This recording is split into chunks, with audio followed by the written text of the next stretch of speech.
Okay, 2100 no waltz. Let's go with a 1e4. I'm in an aggressive mood. e4, g6. All right, so that's the modern. I've played this with black quite a bit in the speedrun. This time we're on the white side of it, and I mean, there's a million systems that you can play, a million effective systems that you can play, but I'm going to do something very positional today. One line that really flies under the radar against the perk in the modern is this move, pawn to c3. Okay, he instantly goes c5, which I think is actually a mistake against c3, because I'll explain this move after the game, but one of the benefits of the move c3 is that queen a5 is no longer check. So I believe we can just take the pawn here, and generally the response to this is queen a5 check.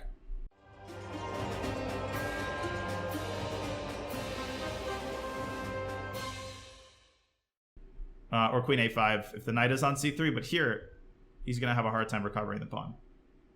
Okay, so knight f6. Obviously, we need to defend this pawn. If we push it... Actually, maybe we can push it. What happens if we push the pawn? So where's the knight going to go? The knight's going to go to e4, right? Knight's going to go to e4. And then I think we can actually try to win the knight. Let's go e5. Let's see what happens. Let's try to go for maximum here. Yeah, bishop d3 was originally planned. Okay, he goes back to g8. Now, how should we go about defending this pawn? Obviously, we should defend it. What do you guys think we should do? I think there's a couple of possible moves. Now, I think most people probably are thinking about the move knight f3, right? I mean, why don't we develop the knight and simultaneously protect the pawn? But knight f3 has a bit of a downside, which is that the pawn remains kind of loose. And knight f3, knight c6, and the pawn remains loose. The move f4 would secure the pawn permanently. But the downside of f4 is that it kind of weakens the king side, right? So this is largely a matter of taste. I think both knight f3, knight f3 and pawn f4 are solid, reasonable moves. But since we're trying to play a little bit more positionally here, we're going to go with the developmental approach, knight f3. Worst comes to worst, if we lose the pawn, then we lose the damn pawn. I mean, that's not that bad. All right, so which of these pawns do we want to defend? Well, it's an interesting question, because, and actually I think knight f3 was an inaccuracy. Or can we defend both of them? So if we defend the pawn on c5, if we play bishop e3, then black will play knight c6, and black will have 3 attackers on the pawn and will only have 1 defender. So we're going to end up losing that pawn.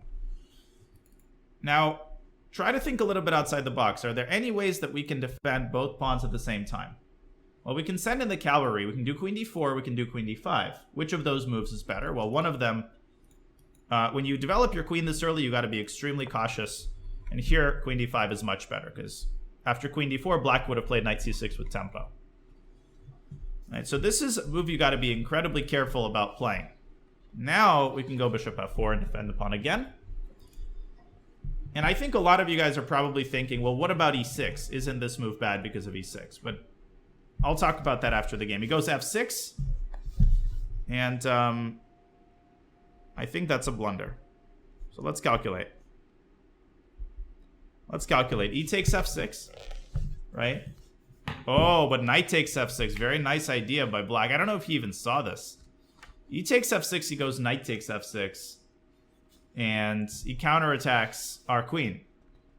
Now, that doesn't mean we don't want to play e takes f6. Maybe we do, but I didn't see that initially.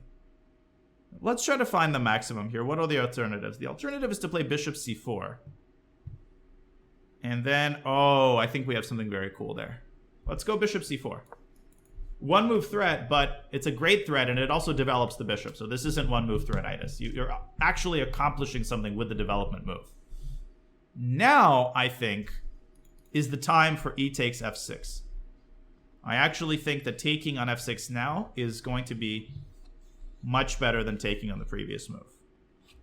But I have to calculate. Yeah. Okay, so there's a lot going on. There's a lot to unpack. And I'll do part of that after the game. But start asking yourselves, okay, he goes queen takes f4.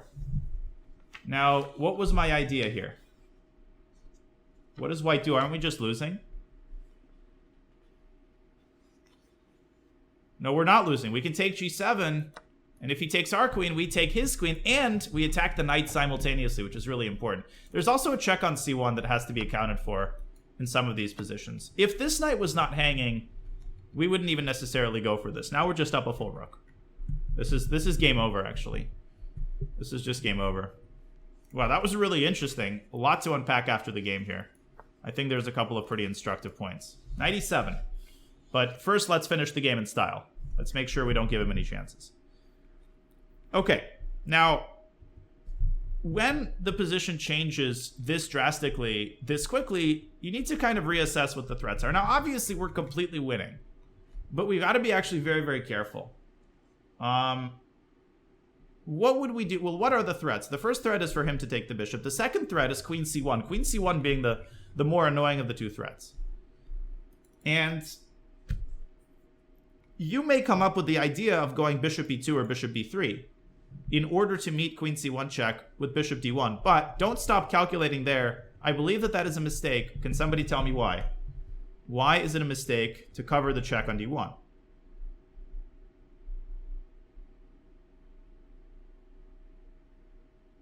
Because b2 falls. At the end of that line, black takes b2, and that rook on a1 is going to be trapped. All right?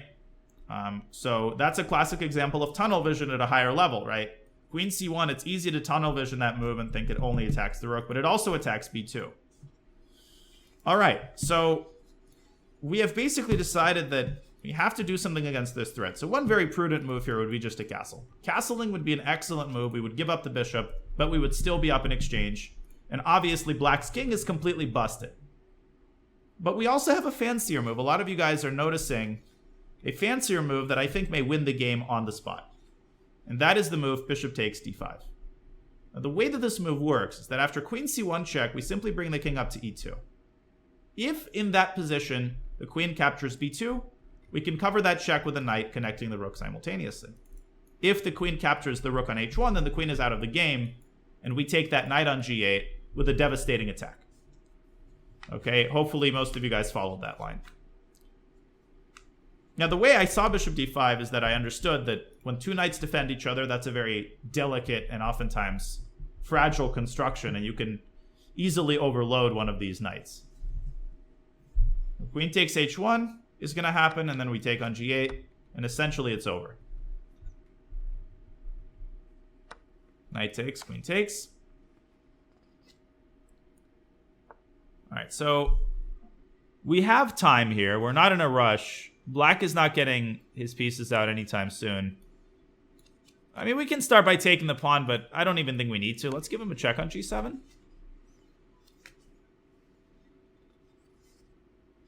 And how to win such positions? Well, as I often say, you have to reverse engineer the win. We have to figure out where we want the queen to go in order to maximize our attacking chances. So think about where, which pathway do we take with the queen? Also, the king might escape potentially to b8. So the best thing to do is find a way to keep the king confined to the center. Yeah, queen to d6. So a lot of you are seeing this queen f8, queen d6. Then the king has to keep itself in the center, and we have an easier time since it's not a moving target. Now the time has come clearly to involve our knight. We double check that no checks are threatened, and we just need to figure out where this knight actually belongs. Well, let's think about that for a second. Notice that the pawn on d7 is pinned. So again, rather than thinking about all of the moves simultaneously, try to figure out what the target square is for the knight. The target square is e6. If we give a check on e6, the king moves and we mate him on f8. So either knight d4 or probably even better is to play knight g5. This just seems more aggressive. This is going to probably force king e8, but then clearly mate is at hand. Queen c1, check, and checkmate on f8. Wow. 21 moves or 22 moves, but a lot happened there. Let's unpack. Okay. So bishop g7 is the modern, and the move c3 is definitely not the most popular. Most people just develop the knight, but it's a line favored by a lot of good positional players like Kamsky, Tivyakov. Very positional GMs like to play c3. And the idea is simple. You're building a pawn chain so that the bishop is biting on granite. What is the downside of such a move? Well, the downside is that the knight can't develop itself to c3, but it could develop to d2. So generally what happens in this line, black plays d6, white puts a bishop on d3, the knight on f3, and you get a position like this, which is slightly better for white. This line does give a slight advantage. You develop the bishop, and then you put the knight on d2. And again, the idea is to take this bishop out of the game. Sort of get it to bite on these pawns. So just a line to consider against the modern. Now, c5 was a bad pre-move. He was expecting knight c3, and here c5 actually is a viable line.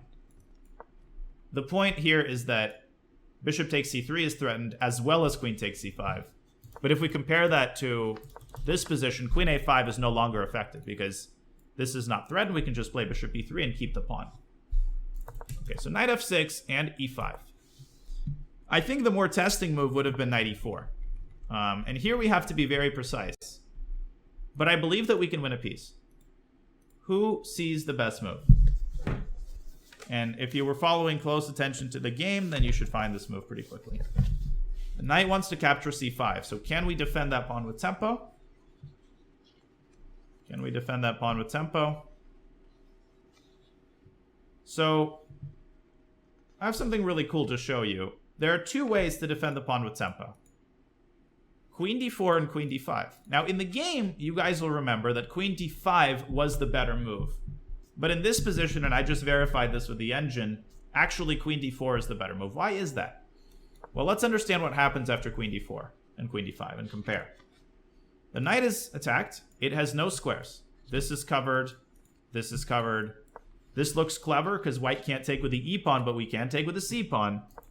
Black has to defend the knight with a pawn. Defending it with this pawn or defending it with f5 leads to the same response. So let's say f5. Now we simply play f3. Again, the knight has no squares. All black can try to do is attack this queen, counterattack in knight c6, but now what is the most accurate move? We just step back to e3 and the knight is lost. Amazingly, although white has not developed any pieces, black actually loses a piece and loses the game.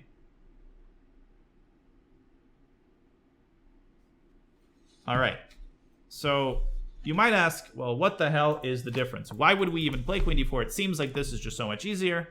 f5, f3, and he doesn't even have knight c6. Well, the problem is that black has e6. And the issue is that the knight escapes. The queen has to move. The knight moves away to g5. This is what black didn't have in the other line, because the pawn was not on e6. And so if you compare this position to basically this position, you'll see that the g5 square is undefended. By playing e6, black creates a stronghold on g5. Also, queen h4 check is a possibility, but after knight g5, black is in good shape. The knight escapes via f7. If you attack it one more time, it comes back to f7, and black is okay. So the reason I'm taking some time on this line is just to show you what you need to know at this level. It's like everything comes down to these important details that can be figured out with calculation. All right, so he goes back to g8, knight f3, queen c7, and queen to d5, defending both pawns at the same time. Now, why is e6 not scary? Well, if you've watched the speedrun in the past, I often talk about situations where black has gone g6 and e6 at the same time. And the huge drawback of that is that the d6 square becomes tremendously weak. That is why you have to be extremely careful about combining these two moves. And I've shown many, many times the sort of illustrative game where I learned my lesson the hard way, even though I won the game in the end. I once did e6 and g6 in the Smith-Morra, and I lost a rook in 5 moves. And if you look at this position after queen takes, pawn takes, this pawn is just completely burying black's pieces, white is. And we're up a pawn. If you want a refresher as to that game, have a look. This is a game from 2005. E4, C5, D4. It's a Smith-Morra. I didn't really know how to play against it at the time. I had started the Sicilian not so long ago. Not long before this game. So I figured I'd go G6 and fianchetto my bishop. Luke's, thank you for the prime. Okay, I fianchetto it. And after castles, I think the best move here is d6, and we get a theoretical position, but I played e6. Because I had read that there was this Botvinnik setup where you put a bishop on g7 and a knight on e7, and that is indeed how you often play against the closed Sicilian. So if we examine for a second the closed Sicilian, one of black's most reputable setups is to play e6, you know, whatever white generally plays, bishop e3, and then d6 and knight e7. So I figured I'd do the same thing. But what's the difference between the two scenarios? Here, the d6 square is a lot more accessible to white's pieces. It's already controlled by the queen. And now white plays knight b5, very typical move. And there's no way to stop the knight from coming to d6. I played knight f6. And my opponent actually shocked me with an even better move. He goes queen into d6. And now knight c7 is simply unstoppable. So I had to go queen e7 and basically give up the rook in the endgame. Somehow I managed to win this game. I managed to win this knight, and my opponent just obviously butchered it. But that was a pretty good lesson as to, like, the fact, you know, e6 and g6 isn't always bad, but you got to be very careful about when you play it. Now, if you compare it, obviously here, the queen doesn't control that square. So a move like knight b5 would be completely useless. You could play a6 or queen a5 check. It's all about understanding concretely, is this square accessible to white's pieces? And if you're sure that it isn't, then it's okay to play these two moves. And I think a lot of you have probably done this plenty of times. Okay, so back to the game. Queen d5, knight c6. We defend the pawn. And after f6, again, at first I thought this was winning. But then I realized he has knight takes f6. And what kinds of things do you look for in a position like this? When both queens are hanging at the same time, what do you need to look for? Who can answer that question? Not a specific move, but what type of move? Two types of moves. Checks, number one. The second is desperados. And a desperado doesn't necessarily have to be a check. You might just take a piece. Now, there is neither in this position. I mean, you could give a check, but that's useless. Taking the knight would be something you could look at, but then the queen takes the knight, and that's obviously dumb. So why did I play bishop c4 first? Because I noticed the difference. After bishop c4, e6, e takes f6. If black plays knight takes f6, let's do that check again. Does white have any checks or desperados?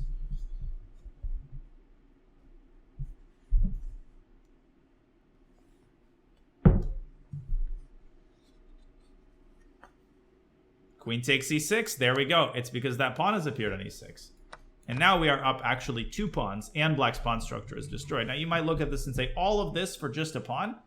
But, you know, that's better than nothing. So 2 pawns up in the endgame. You didn't have the equivalent move had you not played bishop c4. Okay, so that's what black should have done. I think that was the best that he could manage in this position. But queen takes f4 happens, and this just loses the game very quickly. F takes g7. And if black would have given a check here, we could have just covered with the queen. Actually quite important. Winning on the spot. So he takes, we take. And that's it. We're up a full rook, and the knight on g8 is hanging. Just to illustrate, if we go bishop e2, for queen c1, bishop d1, queen takes b2. Now I want to make it clear that white is still completely winning here. All right, and I remind you of a mistake that Box made. When you make a blunder, I mean, you can't allow yourself to collapse. You have to assess what the damage is. And often the damage is not going to be as severe as you thought it was. And this is a great example of that. Remember that white is up a full rook. So in effect, if you simply castle, and then you get the bishop out to b3 to defend the knight, you're still completely winning. Look at black's king. The bishop takes d5. The queen is stranded. Rook e1 is coming. Black can essentially resign. So even if you blunder like that, it's... Yeah, the point I was just going to make is that when you blunder, you often blow it up in your mind as like the end of the world. But it's often not. So even this would have been winning, but why allow it? We play bishop takes d5. And it's easy to establish queen c1, king e2. If queen takes b2, we have knight bd2 connecting the rooks. And queen takes h1, bishop takes g8. We're up a piece, and we are mating him, so this is just over. Any questions about this entire stretch? I want to make sure everybody was following my calculations here. So I have a funny story about this. I had this game where I did blunder a fork and then realized that I'm completely winning anyway. So I have a funny example for you. Okay, so I played this game in 2011. This is US Open. I'm obviously playing a much lower rated opponent. I'm completely winning him up at full exchange. And I got impatient. So in this position after h3 king g5, I touch my rook and I bring it to d5. And I'm like, I haven't released my hand yet.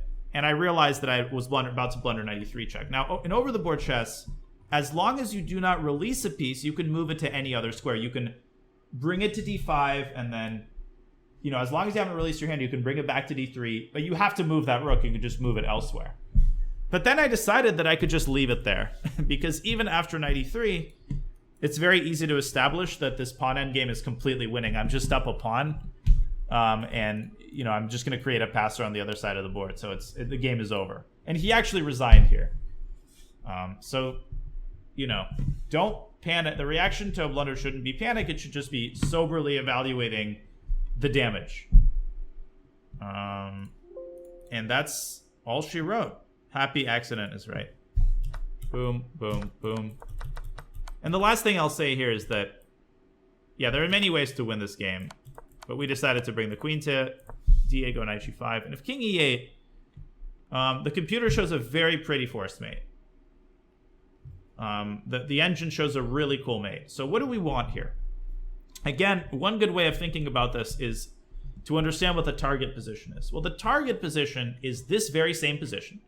If the king was on d8, then we'd have the familiar mate, right? So what we can actually do is triangulate our queen in such a way that forces the king back to d8. How did we get the king to d8 in the first place? Well, we gave a check on d6. So if we could repeat this position with the knight on g5, it would be mate, right? Well, it turns out that we can. It turns out that we can. We go queen e5 check. Okay, king f8. If king d8, then it's an immediate checkmate on f7. King f8. Now we give a check on f6. Obviously, king g8, queen f7 is an easy mate. King e8. Check, and that's it. We've gotten the same position that we just got, except the knight is on g5. Check, check, check, checkmate.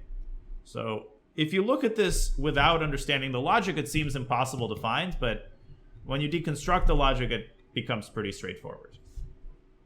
It's a really cool pattern, though, just using the queen to force basically get the king where you want it to be. What might have been the plan to get the queen side out if there hadn't been a way to just mate him? Great question. So let's imagine for a second that there was no mate. Let's rewind all the way to this position. Let's say we didn't see the mate. What would be the plan?